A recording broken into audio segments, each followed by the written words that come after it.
ଏ ନାଁଟା ହଉଛି ଡୁଗୁ କିନ୍ତୁ ମାଡୁଆଟା ବୋଲି ସମସ୍ତେ ଡାଙ୍ଗ ବୋଲି ଡାକନ୍ତି। କିଛି କାମ ନାହିଁ, କୋଉଠି ଯାଇ ବାହାରେ ରହିଥିଲା, ଲକଡାଉନରେ ଆସିକି ଘରେ ରହିଛି, ଦିନ ରାତି ଖାଲି ମୋବାଇଲ ଟିପୁଛି। ଆସେ ଆଇ କୁଆଡେ ଯାଉଛୁ କି? କିଛି କାମ ଧନ୍ଦା ନାହିଁ, ସବୁବେଳେ ଦେଖିବୁ ଖାଲି ସକାଳୁ ସନ୍ଧ୍ୟା ପର୍ଯ୍ୟନ୍ତ ତୋର ଖାଲି ମୋବାଇଲ ମୋବାଇଲ ମୋବାଇଲ। ତୋର ସାରା ମୋବାଇଲଟାରେ ଖାଲି ଗୋଟେ ବାଳ ଛିଡ଼ିଛି। ଏ ତୁ ବୁଢାଟା ଚାଲ, ତୁ କଣ ଜାଣିଛୁ? ଖାଲି ଗୋଟେ ପାନ ଖାଇଦେଇକି ହଉଛି ମୋବାଇଲରେ ଏଇ ସବୁ ଲୋକ କେତେ କଣ କରୁଛନ୍ତି, ପଇସା ପାଉଛନ୍ତି ମୋବାଇଲରୁ। ତୁ ପାଇବୁ ଧରିତା ତାକୁ। এই যোজনার টিকা নেইଥିବା যুবগোষ্ঠীଙ୍କୁ গঞ্জেই সিগারেট টাଣିବାକୁ ଦିଆଯିବ। ଏବେ ଏଥିରେ ଗଞ୍ଜେଇକୁ ସାମିଲ କରାଯାଇଛି। ଟିକାକରଣ ପ୍ରକ୍ରିୟା ତ୍ୱରାନ୍ୱିତ କରିବାକୁ ୱାଶିଂଟନ ଲିକର ଆଣ୍ଡ କ୍ୟାନବିସ୍ ବୋର୍ଡ ପକ୍ଷରୁ ଏହି ଯୋଜନା ଆରମ୍ଭ ହୋଇଛି। ଟିକା ନେଲେ ସରକାର ଗଞ୍ଜେଇ ଦଉଛି। ଟିକା ମୁଁ ନଉନଥିଲି ଡରିକି କଣ ହବ ବୋଲି ସାଇଡ ରିଆକ୍ସନ। ଟିକା ନେଲେ ଏଟା ସତ ନେବେ, ତାକୁ ଫୋନ କରିକି ପଚାରିବେ।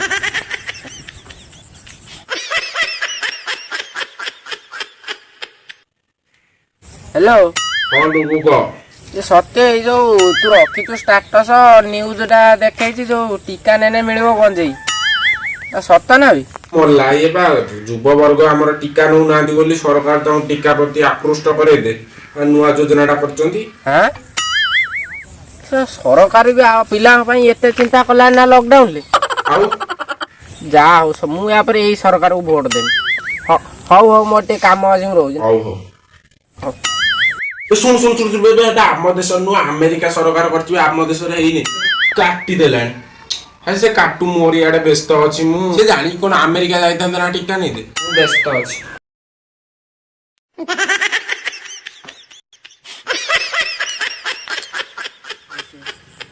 ଟିକା ପାଇଁ ତ ଅନଲାଇନ ରେଜିଷ୍ଟର করতে পড়িব। ইয়ে ଅନଲାଇନ ରେଜିଷ୍ଟର କୋଉଠି କରିମୁ? ହଁ, ଆମ ଗାଁରେ ବା ସବୁବେଳେ ମୋବାଇଲ ଦେଖେ, ସେ ପୁକ ଗୋଟେ ଅଛି, ମୋବାଇଲ ପୁକ। ହଁ, ତାକୁ ଯାଇ କହିବି ମୋ ଟିକାଟା ରେଜିଷ୍ଟର କରିଦେବ। ମୋ ଟିକା ଭିତରକୁ ଯାଉ ନ ଯାଉ ଧୂଆଁ ତ ଯିବ ଆଉ। ସେଇ ପାଖକୁ ନା, ତା ପାଖକୁ ଡାଇରେକ୍ଟ ଯିବି।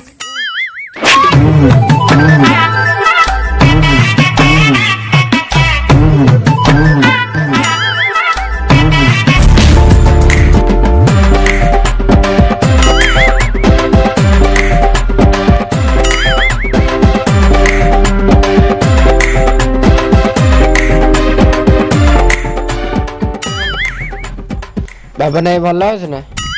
ଆଉ ଖବର କଣ? ଘରେ ସବୁ ଦେହ ବା ଭଲ ନା? ଇଏ କଣ ଆଜି ଆସିକି ଏତେ ତେଲ ମାରିଲାଣି?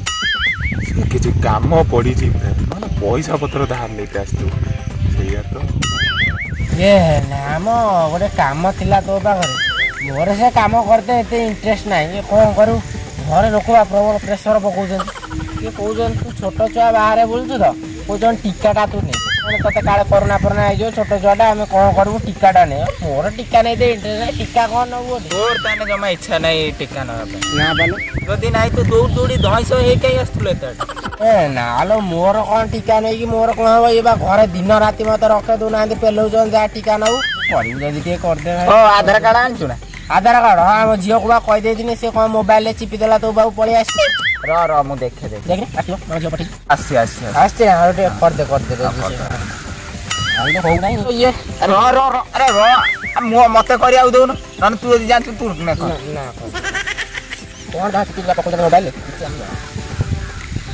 ନା, ଆଜି ହବନି। ତୁ ଗୋଟେ କାମ କର, କାଲିକି ଆସିବୁ, ଟିକେ ବେଣୁସ ଆସୁନୁ। କ'ଣ ବେଣୁସ ଆଇନ ହବ ନା? 7:30ରେ ସ୍ଲଟ ପଡୁଛି। ଟିକା ନେବି ନା ସ୍ଲଟ ନେବି? ତୁ ଟିକା ନେବୁ ତ? ତୋର ସେଗୁଡ଼ା କିଛି ଜାଣିବା ଦରକାର ନାହିଁ, ତୁ କାଲିକା ସାତଟା ତ? ହଁ, 4ଟାରୁ ଆସିକି ତମ ଘରେ ମୁଁ ବସି। भाई हर हर ओला बाबा पार कर माल बुली माल धर प्रसाद ए बाबांकर मणिपुरी रेड्डी कर रगड़ी की लोड कर चिलो मकु मुंडे मार दुल दुल दुल टाणी चाल धुआं धुआं धुआं संसार आखि नाली चाली स्थिर घर द्वार संसार बुली जीवु କରିଦେଲ ଭାଇ ଟିକେ। ମୁଁ 4 ଦିନ ହେଲା ତମ ଘର ରହୁଛି, ଯିବା ନାହିଁ କୁଆଡ଼େ। ମୁଁ ସବୁବେଳେ ବସିଛି, ଟିକେ କରିବୁ ବୋଲି ତୁ ଡେଲି ମତେ ଗୋଟେ ଭୁଆଁ ବୁଲଉ। ବୁଝିଆନି ଯାଉଛି, ପୁଣି କାଲି ଆସିବି। ଡେଲି ତ 4ଟାରେ ତମ ଘର ରହୁଛି ଆଉ। ଡୁଗୁ ହଁ, ହେଇଗଲା କି? ଆଉ ହେଇଗଲା ମାନେ ହେଲା ଯେ, କିନ୍ତୁ ଗୋଟେ ପ୍ରୋବ୍ଲେମ ହେଇଗଲା। ସ୍ଲଟ ନା ସିଏ କିଛି ନୁହେଁ। ଆଉ ଯୋଉ ସେଣ୍ଟରରେ ତୁ ନବୁନି ସ୍ଲଟଟା ହଁ ସେଟା ଏଇଠୁ 13 କିଲୋମିଟର।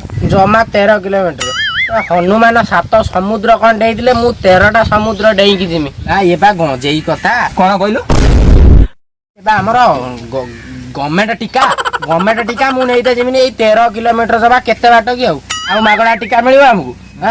ହଉ ଭାଇ ଧନ୍ୟବାଦ ମୁଁ ଟିକା ନେଇକି ଆସି ତୁ ତ ନେଇସା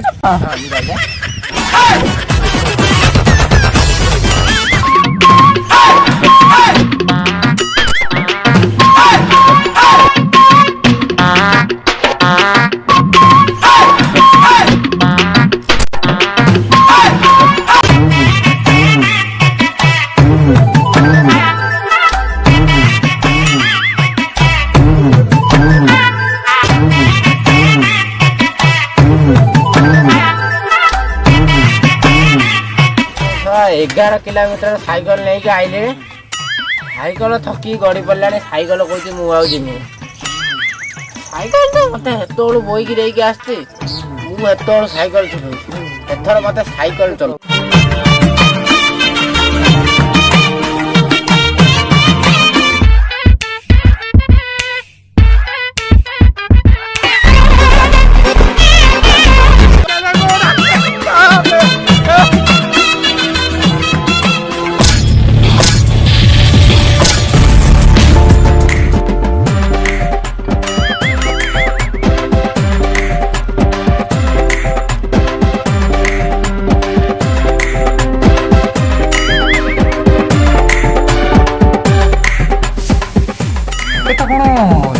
ଉପୁଡ଼ିକି ରହିଗଲା କଣ ଖାଇକି ୟା ବୋହୂକୁ ଜନ୍ମ କରିଛି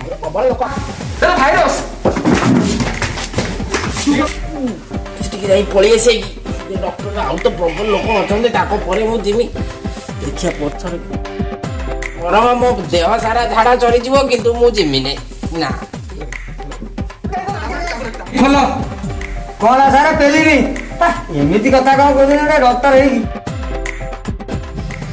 टीका नहीं आसते बोधे हाँ काटिला ना काटलानी लो ड्यूटी रे थिबा ओ जाओ ସେଟା କଣ ସରି ମୁଁ କହୁଛି ଶୁଣ ମୁଁ ଅଞ୍ଜଳ ଟ୍ରାନ୍ସଫର ହେଇଯିବି